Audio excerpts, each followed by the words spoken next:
Welcome to the Positive Sports Podcast. I'm your host this evening, Ed Montana. Alongside me today, my Grand Slam celebrating, my partner in crime, my brother, Alex. How you doing, buddy? What is up, everyone? Welcome. Got a good show lined up today, man. Yeah, we got a few things to talk about. I'm still feeling a little bit of the adrenaline rush from last night. From last night? Well, from the weekend. You must be talking UFC. Exactly. What a madhouse. Wow. The build-up. Okay, first question. Do you think the McGregor thing was staged or for real? Something went wrong there. Something went wrong. What an idiot. I mean, I think he kind of screwed himself over for the long run with UFC. I mean, I don't... What the hell was he thinking about? I mean, you got goons. You send them to do the dirty work. Yeah, I agree with you there. But back to the original question. Do you think it was a set? Do you think it was set up and he took it too far, or do you think he just came unhinged for some reason? He took it upon himself, and you think so? Yeah. I don't know that UFC would stage something like that. I feel like this is the analogy that I use, and I think I've said this to you before, right? Like, if we wanted to get people to watch this podcast, maybe we'd be like, we come up with an idea, right? And I say, all right, man, how about during one of these podcasts we start arguing about something, and I get really, really mad at you and storm off. And you're like, yeah, that sounds good. People will want to watch then, right? Well, I was thinking more like, what about we get mad and I kick you in the groin and give you the Stone Cold Steve Stunner? Right. See, that would be taking it too far, right? But that's my point. Like we would argue and stuff and get really, really mad, but then in me getting mad, I punch you and actually hurt you, and then you're like, hey man, what the fuck? We're just supposed to act like we're mad at each other. Yeah, but you really pissed me off, so I punched you in the face. Well, now I'm going to sue you and press charges, and then that's the end of the Positive Sports. Yeah. And then the Positive Sports Podcast becomes the One Man Got Punched in the Face podcast. the Negative Sports Podcast. Yeah. The Parolee Podcast. Yeah, man. I mean, I don't know. I've never seen anything like that. I think the closest I've seen to something like that was the whole Tanya Hardin, Nancy Kerrigan deal, man. Well, remember years ago, too, you had that one time where Larry Holmes was chasing down a guy that he was going to fight in a few days or in a month or something in boxing, and he finally found him outside in the street, but there was press everywhere. So he went and jumped on a car and jumped off the car to kick him and stuff, and nothing much happened. But yeah, just a complete and utter shit show. Now, I will say this. If it was all Conor McGregor and he, the story goes is that he just grabbed a bunch of his goons and flew over because he was not going to come. He flew over because his boy got roughed up in the lobby of the hotel a couple of days prior. Yeah. If he did that, that's the ultimate I got your back. Right. Right? Yeah. Which is only going to make him a bigger hero. And regardless of whether it was staged or he went too far, this, that, and the other thing, that's how he's going to paint it. And that's going to be the myth and the story and the legend going forward. If that is the case, I could totally see McGregor doing that. Oh, right? yeah. I mean, That's... And at this point, I think even if it's not, that's the story we're going to get. Yeah. But it was funny, but for the dolly going through the window, right? It was, to me, it was really amusing. I want to say I was at work, but that's kind of not right because I wasn't really working. But I was at work and I popped onto Twitter just to get some, just to see, right? I was taking a break from whatever I was doing, and all of a sudden there's all this shit about Conor McGregor's showing up at Media Day, and I'm like, oh, well, that's cool, or whatever. And then it just spiraled out of control, and that whole buzz that he created about showing up at Media Day it was amazing. I mean, to watch Twitter, I was working, and on the other screen I had my Twitter feed going live, and it was nonstop. It was ridiculous. And yeah, I tell you what, the guy is whether the UFC did it or he did it, Yeah. he is a marketing gem. Yeah. He's got himself into some trouble, but let's face it, at the end of the day, he's going to pay those fighters that got injured. He's going to pay them some hush money. Mm-hmm. The New York's not going to do anything to him. And I'll tell you what, man, if you see him up in front of the judge, he looked like he didn't fucking care.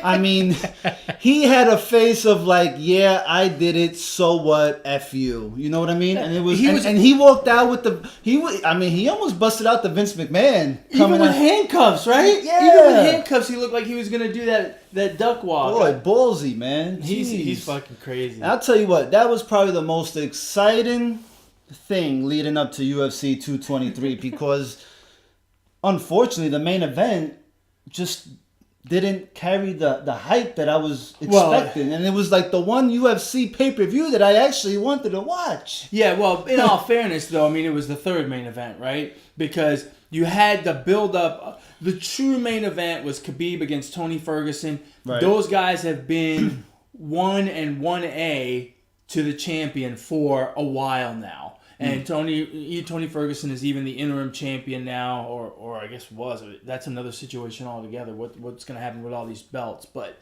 and they've tried to put that fight together 3 other times, and then last weekend it fell apart. And so then they brought in Max Holloway, who's actually the 145-pound champion. He had a massive weight cut because he wasn't in training gear, right? So he had a massive weight cut, and then the New York State Commission, which, if you watch enough of this UFC and boxing and stuff, you realize there's some commissions that know what they're doing, and there are other commissions that have absolutely no idea what they're doing, and especially when it relates to MMA because it's newer than boxing. Right. With boxing, New York knows what they're doing because boxing's been around for 100 years, but with MMA they have no fucking idea, and it's a shit show, and quite frankly, it's the same way here in Texas. It's a complete shit show. How they handle drug testing. I mean, just everything. Licensing. I mean, I've got a friend, Tanya Evinger, who's putting on a show here in a couple of weeks, and to hear her stories about the nightmare of licensing in the state of Texas, it's crazy. Anyway, I digress. The New York State Athletic Commission came in on Friday. And weigh-ins are Friday morning. They came in on Friday morning. They looked at Max Holloway, who was 5 pounds from making weight, which, let me just tell you, 5 pounds is nothing to these guys. They can do 20, 30 pounds like it's nothing. Well, 20, 30 pounds is serious. 5 pounds, walk in the park. They looked at him. He was at 160. They looked at him and they said, you're not cutting any more weight. You're done. They didn't like the way he looked. Literally, the way he looked. And by all accounts, Max Holloway and his team were like, no, we were ready to keep going. We were fine. Max was fine. But he got pulled. And then, as though Thursday with the media day shit wasn't crazy enough, then Friday got really nuts because you had other lightweights that were on the card campaigning to be in the main event. Right. I mean, it was nuts. It was completely nuts. I mean, for people that don't follow MMA, try to imagine that Tom Brady, right? Tom Brady got injured. His thumb got injured, right? Mm-hmm. And that was for the AFC Championship game, right? Right. Imagine he gets injured that week and all kinds of free agent quarterbacks start campaigning to be the quarterback of the New England Patriots for that game. I mean, that's what it was like. It was crazy. I'll do it. My last name's Montana. I can do it. Come on, Bill. Put me in. It was unbelievable. Finally, they settled on Ali Aquinta, who, I'm telling you, you gotta have a set of brass balls to want to fight Khabib Nurmagomedov. I practiced. That's pretty good. I practiced. To fight Khabib now in less than 24 hours. Now, Incredible. was he the number 11th? Yeah, he was ranked 11th. Okay, so they couldn't find anyone else like in the top 10? Well, so I don't know. Chiesa, who was also on the card, got injured in the Dolly incident. He was ranked higher. Anthony Pettis was scheduled to fight Chiesa and was the first choice of the UFC to fight Khabib. He was also ranked higher, but there was some shenanigans there with money. They were arguing about money, and the story goes Anthony Pettis wanted to fight. His team did not. That's what the UFC says. His team is talking about money and whatnot. Those two guys were ranked higher. But then there's other guys. You're right. There are other guys, but they're either just fought, or they're about to fight, or they asked Eddie Alvarez, but Eddie Alvarez weighed 195 pounds. He's like, no, I can't cut 40 pounds in a day. That's part of the problem too, right? So it's crazy. It was nuts. It was. It was so much fun just to see. It was a living, breathing soap opera is what it was. Yeah. But, it was fantastic. I guess, I'm sure that did good for the UFC, man, as far as, According to the UFC, their pay-per-view numbers were tracking to do X, right? I don't remember what the number was. When they announced that Ferguson fell out and they put Holloway in, so when they announced that last Sunday, there was actually an uptick in the projections.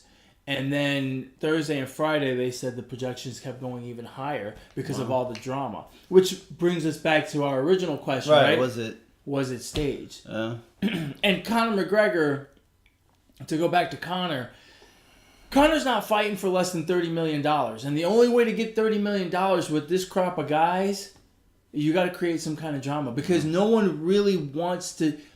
It's a terrible thing to say, but... Most people can't even pronounce Khabib Nurmagomedov. Yeah. And he's a wrestler. He's not going to knock people out. So it's not as exciting as a knockout. So he doesn't draw the way McGregor does. And no one does, really. Tony Ferguson he's not very good in front of a camera. He wears sunglasses all the time, which apparently rubs people the wrong way. He can't sell a fight. So people don't want to see that either. Iaquinta is a little bit abrasive, doesn't, so he can't sell a fight. So you've got a lot of guys and very few guys that can sell a fight. Yeah. And so the only way for McGregor to get to his $30 million payday against any of these guys is to create this insane amount of drama.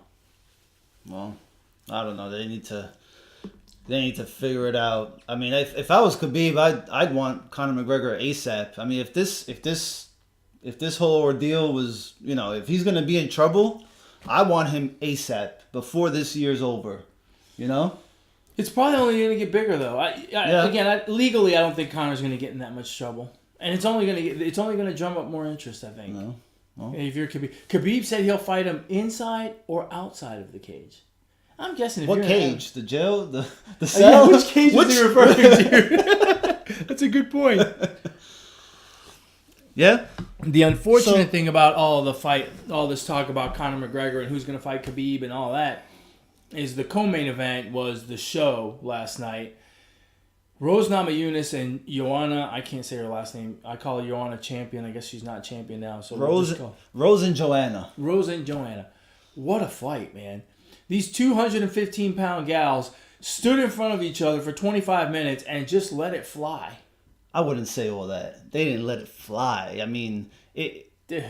Bro, there was not one ooh, moment in the fight at all. Oh, there was Joanna several. got saved in the first round by the belt because Rose was going to get her. Right. And then I didn't see much until a takedown in the 5th round towards the end. I mean, other than that, there were a lot of hard shots in there. Look, the low kicks were a problem. I mean, it was a very technical fight. You didn't have anyone on wobbly legs real bad during the fight, but it was very technical. And some of those shots, man, how they withstood those shots is amazing. I'd say if you didn't see Joanna's face at the end and you saw the fight, but you didn't see Joanna's face, you would say it was an okay fight. I don't think it was all that, but obviously Rose landed enough because her face was tore up. Oh man! I mean, on one side it was just black and blue. Yeah, it was like all black and blue. Jeez. Well, in all fairness, though, did you see Joanna's leg? I did not. Joanna's leg was purple from the bottom of her shorts on her upper thigh all the way down to about halfway down her calf. it was just one purple line. Yeah. I mean, it was just Joanna just butchered that leg, and you could see it start to affect Rose. She was starting to slow down. Mm-hmm. This is a terrible thing to say, but if they had gone one more round, yikes! I don't know, because Rose couldn't move. The other thing that was really impressive with both of those ladies was their attitude about the fight and their attitude about what they were going to do. So after the weigh-ins, they talked to both of them in front of the fans, and Joanna talked about this her nephew, I think, her cousin, or I think her nephew. Mm-hmm. Her nephew was in the locker room crying after this was a rematch. Right. So he was in the locker room crying when Joanna got back to the locker room after she lost to Rose the first time, and Joanna said that was her inspiration right then and there, and she's been carrying that for all this time to avenge the loss, not just for herself, but for her nephew, because it hurt her so much to see him crying. Right. And then Rose had an incredible, for me, it was an incredible comment on just the mentality of a champion. They asked her, what is it going to feel like to defend your belt? And she goes, I'm not defending anything. I am fighting for the belt. Mm-hmm. Just a true warrior spirit, and it was their demeanor and their respect for each other going into the fight, and then the performance they put on was magnificent. To me, it was fight of the night. I don't know if it actually won fight of the night, but there was a fight earlier between a 6'2" Russian and the little 5'10" guy from Massachusetts, and those two guys beat the brakes off of each other. How they didn't, I mean, one guy's nose was a complete mess, but that might have been fight of the night as well. I mean, it was a heck of a fight. But yeah, no, those two, Joanna and Rose, they definitely respected each other. I think they touched gloves like 3 times during the fight. I kind of didn't like that. I mean, you're fighting. Jeez, I mean, can you know? Look, I'm all for good sportsmanship. Save it for after the fight. Yeah, I love the respect that they have for each absolutely. other. But like. Before, they come to the middle and then they get their final instructions. You want to touch gloves? Go ahead, touch gloves. They go back to their corner for the bell. That's it. No more touching gloves until the end. Yes. That's it. Jeez. Between that and the end of the fight, you just focus on beating the hell out of each other. That's it, man. That's what it's all about. I don't want to see any more hugs. Look, I love the sportsmanship. It's very positive. However, I don't want to see it during a scrap. No. Imagine if we had those back in the day in the schoolyard. Yeah, good punch, man. Good punch. Take a little break. Hey, that was a good one, man. Jeez. Where to next, man? Where to next? Well, much like UFC, you kind of don't have that one, how can I say, main attraction like Conor McGregor, right? We move on to golf where Tiger, right? Tiger's the talk, and Tiger, and I'll be the first one to admit I watched the Masters this past weekend because of Tiger. Although Tiger wasn't in contention. Exactly. That's why I only watched after the first round. I only watched through the first round. I have the second, third, and fourth I did not care about. But those guys, Patrick Reed, Jordan Spieth, and I forgot, who was it? McIlroy? Was McIlroy finished second? No, Ricky Fowler. Ricky Fowler. Those guys put on a show in the third and fourth rounds. Yeah. Well, McIlroy in the third. In the fourth round, it was Spieth and Fowler and Reed. Oh, man. Yeah. I mean, it was Bogey City. They were hitting Birdie City. Birdie City. Whatever. You know what? I don't watch golf. Bogey, I'm thinking about cigars, baby. That's hilarious. Yeah, that was bogey golf wouldn't be impressive. Hey, speaking of bogey golf, did you see Sergio Garcia on Thursday? Yes, that was that. They don't have a name for that, right? 15 strokes. I think it was a 13 actually. 8 over par. You and I joke a lot of times. I joke a lot of times. I'll see something on TV. We're watching a game or something. I'll be like, "Yeah, I can do that," or "Yeah, I've done that." Like if LeBron makes a big free throw or something, I'm like, "Yeah, I've made a free throw before, right?" Yeah. But when I saw Sergio Garcia, I was like, "Yeah, I've done that. I've done that. I've done all of that in miniature golf." You know what's gotta suck about being Sergio Garcia this weekend is that he didn't make the cut. He had an embarrassing Very embarrassing. Right? Yeah, whatever. First round. Hole. Was that first hole? It Whatever. was One of the holes, right? It was in the first round. I know Yeah. that. And then you have to give. You have to put on the green jacket. Then you got to stick around all weekend. Yes. And on Sunday. You can't say, yeah, my weekend's over. I'm going to go enjoy some beer and relax. No. You got to stick around in Augusta to give Patrick Reed the green jacket. That's got to suck. How many guys today you think were watching that? They see Sergio Garcia, they go, Sergio Garcia, isn't that the guy that put it in the drink 5 times? Aren't you still supposed to be finishing that hole in the first round? You still didn't make it in.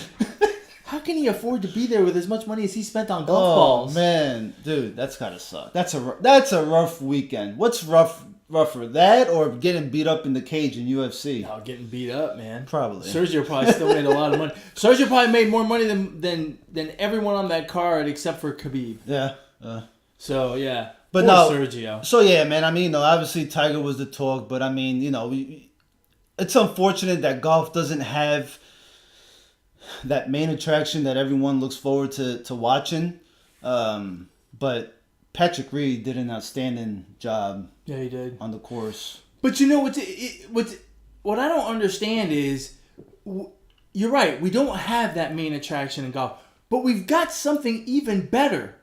Do you know that the 4 guys that are holding the major championships right now are American? American, yeah. Under the age of 28? Yeah. So we've got young guys. We've got 4 young guys that have won majors that are going to be around for the next 5-10 years playing golf against each other. We could have the beginnings of a nice rivalry between all these guys. And the good thing is, they all love each other. They're all good friends from playing on the Ryder Cup and Junior Ryder Cup and things like that. And we've got a good base that if golf markets itself right and doesn't focus on one person like they have, which has been my problem with golf all along, it could become really, really interesting. Really one of the neat things for me watching was Patrick Reed comes off the 18th hole. He had to make par to win because Ricky Fowler made a birdie at 18 to creep up to 1 behind him. And Patrick Reed's coming off, and who's waiting for him? Ricky Fowler to congratulate him. And Ricky Fowler's like, good job, man. And Patrick Reed goes, you had to birdie that last one, didn't you? Yeah. And then they just had a good little exchange, a big hug. And it was the final round had some really neat drama. I thought it was going to be McElroy and Reed going head-to-head, and they were going to duke it out, but McElroy struggled, and Reed just kind of kept it steady. And then out of nowhere, I think he shot 9 under today, or it was 8 under for the day. Jordan Spieth, I mean, yeah, he had an and Ricky incredible Fowler round. had a great round. I mean, let's late hope, charge, yeah, was made it fun, made it a lot of fun to watch. Let's hope they keep it up because I think golf needs it. I mean, there's no consistent champion, so to speak. You got which I guess is cool, right? You got a different champion every tournament, but I think for it to gain some traction, you kind of need not just one. You need 2 or 3 to really dominate and stay ahead of the. You either need pack. one to be like Tiger Woods, right? Yeah. Ridiculously dominant, or you need 3, 4, 5 Right. guys that are always in the mix Exactly. and are always battling each other, and it's coming down to a last shot, to a playoff hole, to something, late in the tournament, and that's kind of what golf is missing. But I love the Masters. I'm not a big nature guy, right? We grew up in New York. We grew up in the concrete jungle of New York City. So I'm not big on flowers and all that, but that is just gorgeous. I was wondering out loud today, I wonder how much money they spend annually on maintenance. I mean, it's got to be like $50 million a year. Yeah. Because it looks like every single blade of grass is perfectly cut. The sand looks... How is there not one speck of brown dirt in there? The sand looks pristine white. It's just incredible. Yeah, I don't know how they do it. I would love to play Augusta just once. I bet they measure the blades of grass. I bet you they do. But yeah, I can't imagine. I'd love to play. Yeah. And I would put probably every bit of 5 balls in the drink like Sergio did. And then I can say, hey, I'm just like Sergio. That's it. Oh, better yet, I only put 4 in. It's like, yeah, Sergio's all right. I think I'm a little bit better. So baseball's finally getting in the groove of things. I don't want to talk about our predictions. No. Because it's early. Look. But your predictions are looking pretty good. No, yeah. So after 8 games, yeah, they're looking pretty good. Not bad, right? So, I mean, the Mets are leading their division. The Red Sox are leading theirs. So those are your 2 teams. Yeah, looking nice. The Astros look every bit as dominant as we thought they would. But, the first 2 weeks in, it's 3 syllables, brother. Otani. Wow. Wow is all I have to say. I mean, now credit to you because you kind of called this, this was like a big what if, and the what if is actually happening. Yeah. And this is Babe Ruth reborn. And it's gonna get more complicated because he's hitting well. If he wasn't hitting well, it wouldn't get more complicated because you just put him at the bottom of the order. You play him 3 days a week in the lineup. You make him pitch 1 day a week, and that's good. And you say you're bringing him along, right? Kind of like they did Strasburg years ago. But he's hitting well, so it's going to become more complicated. And the really impressive part is the pitching, because man, that guy is dealing. And here's the other thing that's really interesting about the pitching. They're pitching him Japanese style. So in Japan, they use 6-man rotation, not 5, and they give him a day off. So you only pitch once a week, whereas here in the U.S. you pitch every 5 days. Right. And they're trying very hard to keep him on that Japan type schedule. So if it's successful, right? If he gets to October, if he gets to the end of September and he's still dealing 99 miles an hour on the corner in the 6th inning like he was today, teams are going to start to rethink this and say, do I really need 8 relievers? Right. Can I do with 7 and go with 6 starters? Or do I take one of those relievers and make him a spot starter every so often so that I can effectively use a 6-man rotation?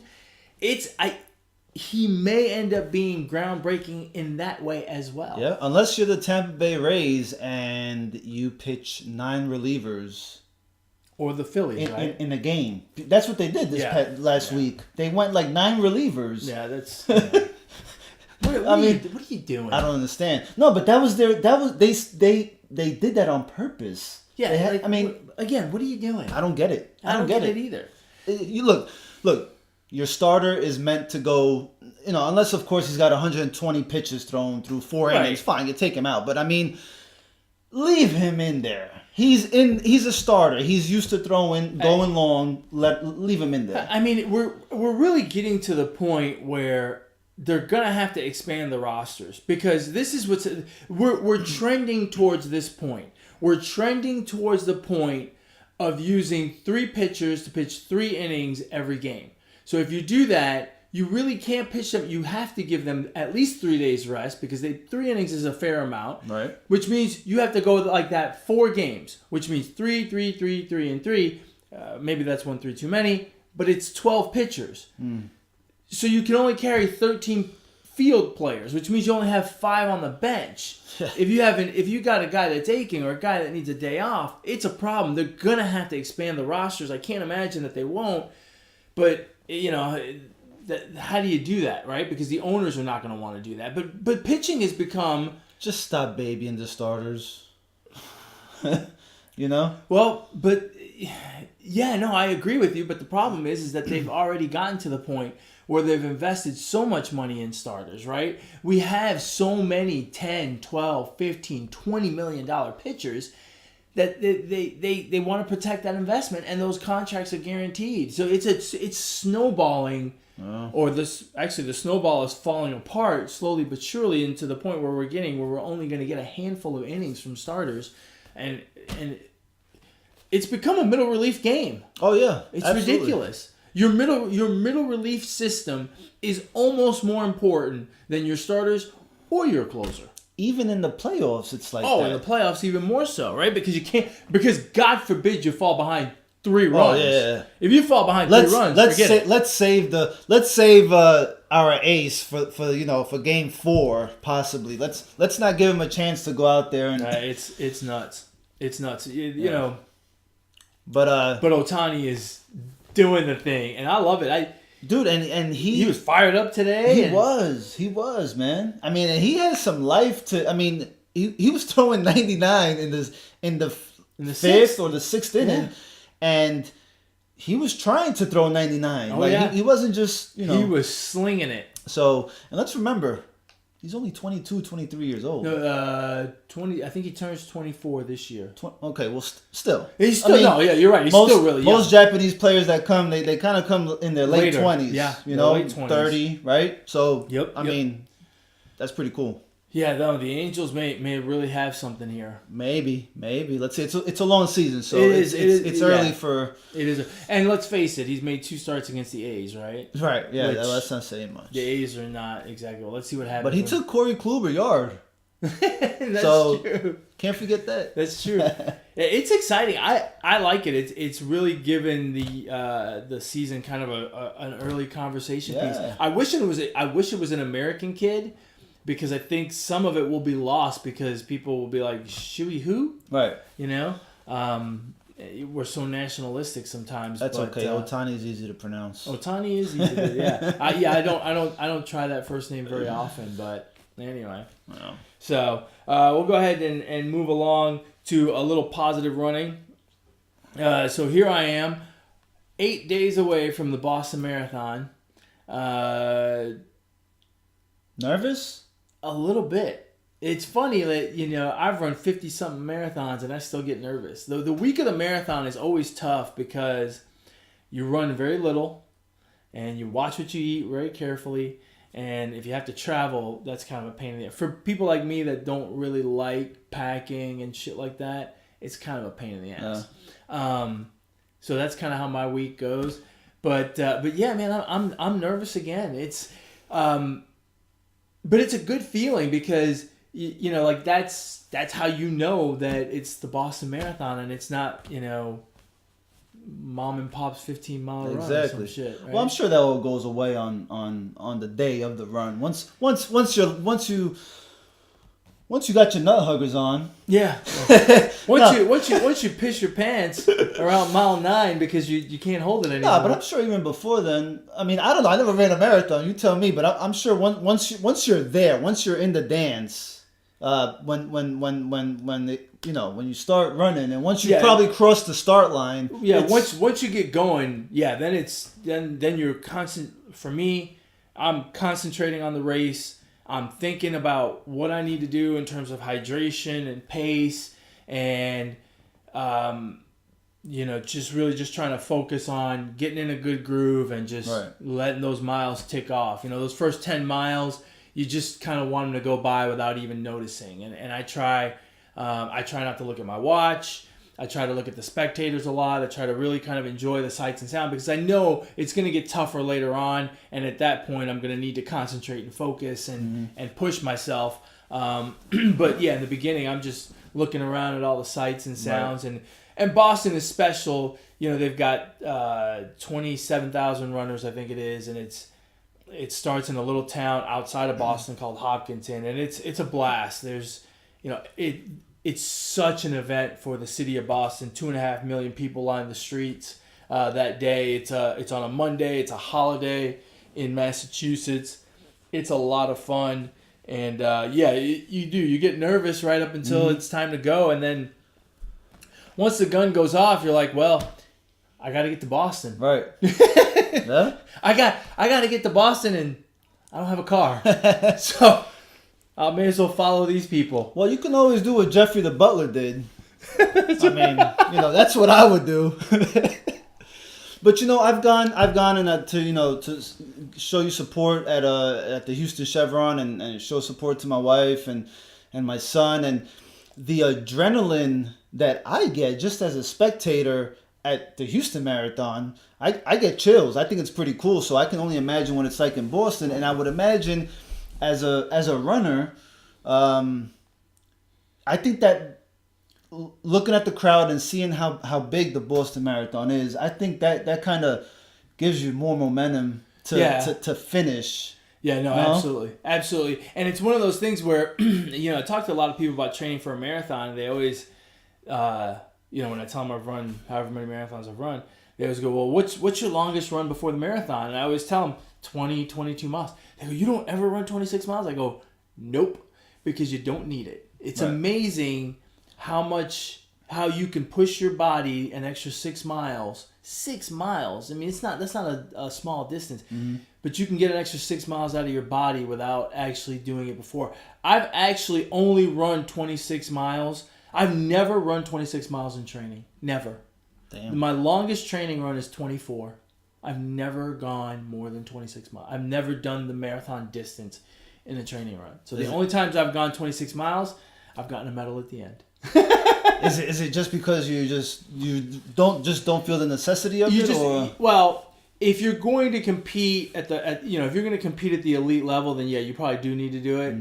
Mm-hmm. But for us more regular people, the recovery from running 26 miles is too much. It cuts too much into your training.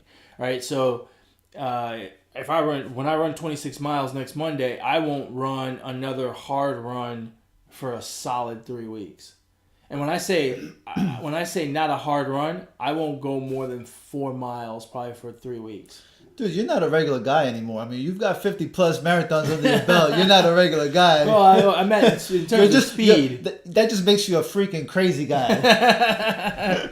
No longer normal, right? No longer normal. But yeah, it's very exciting. We leave on Friday, and the weather's supposed to cooperate. Now, what does that mean? For me, that means it's going to be cold and rainy. I like that because I tend to sweat a lot. So, I like it cold. And the rain doesn't bother me at all. It's, nature's AC, which I need. It's not as much fun for the spectators, but hey, they're just watching. I'm working, so I'm okay with that. But yeah, very excited to go. I don't know when I'll get to talk to the fans again, if I'll talk to them before the race or after the race next week, but at some point I'm sure we will. Yeah. We'll do something, right, to figure out to talk to you guys like we normally do every week, even though I'm going to be out of town. We'll figure something out here. Yeah. Which I know is probably a very scary proposition for those of you that like to watch us on YouTube, right? And you know how poor our technical skills are. You're like, great, God knows what, a big green screen, right? And just our voices. But so I don't know when we'll talk again, but it is super exciting. It is never lost on me. There are marathons that are more special than others, but it is never lost on me the journey to get there. Mm-hmm. And regardless of how I perform next Monday, I will have gone through a process over a certain period of my life, right? 3 months or 6 months, whatever that period is. And I will have gone on this journey to accomplish this. And, I may have a great day and I may be exhilarated by my result, or I may have a bad day and I may have to go back to the drawing board and figure something out. But the journey to get there is fantastic. For me, I have this one little thing that I do all the time.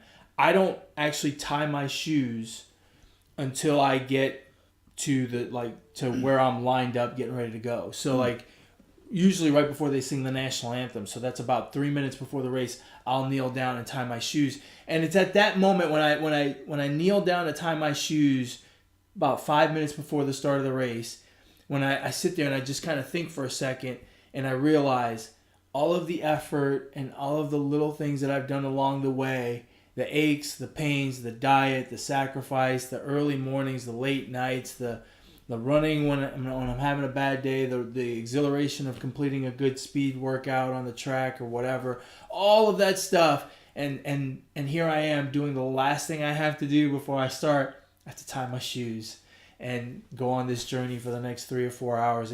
It's a great feeling. If you ever get the urge to run a marathon, man, it is so unique. It is fantastic to go on that journey. You learn so much about yourself on that day and really on the journey to get there. And I say if you're healthy, give it a shot. Now, you don't kneel to tie your shoes while the anthem's going on, right? No. Okay. No. Okay, good. Because I don't want to get... Yeah. No. I don't need to get on you, brother, because I will get on you. We're not going to go there. No, we're not going to go there. I don't do that. No. So, during the national anthem, hand over my heart. I don't sing it because, well, just like you shouldn't sing, I shouldn't sing. oh, man, I was about to... Oh, man. You were about to belt one out? I was about to give the fans what they want to hear. That's why they listen to our podcast. There is not one fan we have. People, you want to hear me sing? Do you want to hear me sing? Do you know how to do the little vote thing on Twitter? Go ahead and put that on your Twitter. See how many votes you get that say yes. I will get plenty of votes. Damn it. Your own kids won't vote for you. Because they don't have Twitter. But they will have one after tonight. I'm going to go ahead and create an account for them and I will vote yes. You can get 4 votes. Up to how many accounts can you have on Twitter? I don't know. I have no idea. So anyway, back to positive running. If you get the chance, if you get the bug to run a marathon, do so. Put one step in front of the other, and you will go on a fantastic journey, one you will likely never, ever forget. And those around you will not forget it either. It is fantastic. And that brings me to something that I have not mentioned. If you want to talk marathons, if you want to talk running, if you want to talk training, if you want to talk about your journey, you want me to share more about my journey, you can reach out to me at eMontana21 on Twitter. If you want to reach me through the show, you can email the show at positivesports10@gmail.com, positivesports10@gmail.com. If you want to talk to him about not running, where do they reach you? Reach me on Twitter at Brooklyn Gaucho. Excellent. That's it. Wrapping it up? You want to wrap it up? You want to go to shoutouts and... I'll let you handle shoutouts tonight. You're not doing any? I don't have a shout out. You don't have a shout out? I gave you 3 last week. I don't have one this week. I guess that's fair. That's fair. My shout out goes to Cristiano Ronaldo. For those of you that are soccer fans, I don't have to tell you what he did this week. They had a Champions League game in which Real Madrid played against Juventus from Italy. They were playing in Turin, which is in Italy, for those of you that are not aware. He scored on a bicycle kick that was... first of all, a bicycle kick goal is incredible no matter how you do it, right? Even the little sideways ones. The bicycle kick is when you kind of throw your legs up and hit the ball over your head behind you towards the goal and it goes in, right? Mm. But there's sometimes you see bicycle kicks where they kind of do it off to the side, right? That's half-assed. Right, it's like 3/4. It's kind of like the difference between an overhand throw and a 3/4 sidearm. Right.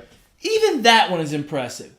He did one this week against Juventus. When you look at it, you're like, holy crap, what an incredible kick.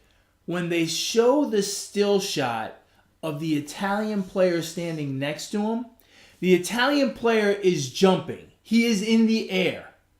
And that Italian player, if Ronaldo wasn't there, he would have missed the ball. The ball was that high. The Italian guy is in the air, and the ball is still a foot over his head, which, by the way, is where Ronaldo's foot is to kick that ball. It was amazing. Just an incredible shot from about 20 yards away. Left the keeper, who, by the way, is a world-class keeper, Buffon, has played for the Italian national team for 15 years, has won a World Cup, left that guy just standing there. He was like, you got to fucking be kidding me. It was so good, Ronaldo ran over to the sideline like he normally does, jumped up and did his little thing. His teammates came over and jumped on him. The Italian fans were clapping. And in soccer, the opposing fans, if the opposing fans give you any kind of love, it's a miracle. In England, when an opposing player scores, the fans give him the finger. In That's Italy, awesome. they were giving him a standing ovation. Even he was touched. I mean, he was like, he was grateful that they applauded him, and he looked genuinely touched. We talked about Messi on this program a little while ago, and I'm not going to argue which one's better because I truly don't know between Messi and Ronaldo. But that those guys are 1 through 10, they're 1 through 10. The next player is 11th. I don't care who he is. He's not third. He's 11th. Yeah. Those two guys are incredible. And what they do and how they continue to raise the bar for each other is amazing. Absolutely amazing. I don't think we'll ever see anything like it again. To have two global, historically great players at the same time, I don't think we'll ever see it again. We had Pele by himself. We had Maradona by himself. Now we've got Messi and Ronaldo, and it's amazing to watch. We're blessed that they play in the same league. We get to watch them play against each other twice a year. Right. Just incredible. That goal, if you haven't seen it, Google that. Go get on YouTube right after you watch this episode of the Positive Sports Podcast on YouTube, or you can listen to it on iTunes, Google Play, Podbean. But if you do it if you like the visual version, right, on YouTube, after you listen to us, watch us, go ahead and type in Ronaldo bicycle kick against Juventus. Yeah, it was pretty amazing. Just shout out to that guy. And I mean, where he put the goal, where he put the ball. I mean, it was it was no chance. Right on the post. Yeah. Yeah. Part of the reason the keeper didn't move is because he didn't have a chance. Right. I mean, part of it was because he didn't expect it, for crying out loud. But part of it is he's like, whatever, I'm not going to get that. Yeah, that was crazy. That's just incredible. I saw that and I said, now that I can't do. I can't do and I won't do because I don't think I could. So, anyway. I don't think anyone could. Just incredible. So that's it for shout-outs. You sure you don't have one? I'm good, man. Okay. With that, we will bring this episode to an end. I am 1 week away from the Boston Marathon. Wish me luck. Have me in your thoughts and prayers, because running 26 miles is never an easy thing. But it's going to be a lot of fun. I can't wait. We will get back to you at some point next week. I'm not sure if it'll be before the race or after the race, but surely we'll share some of those details and, let you know how it all went. And we'll be back to talk more about the week in sports, man. The NBA playoffs are right around the corner. Everything's looking kind of interesting out west, but it's going to get even more interesting once the playoffs start, as always. So, with that being said, as always, you can reach the show at positivesports10@gmail.com, positivesports10@gmail.com. If you want to get a hold of my brother. As always, don't be a leader, be a follower on Twitter at Brooklyn Gaucho. And if you want to get a hold of me, you can do so at eMontana21 on Twitter. Folks, as always, ignore the negativity. Be the positivity. Peace.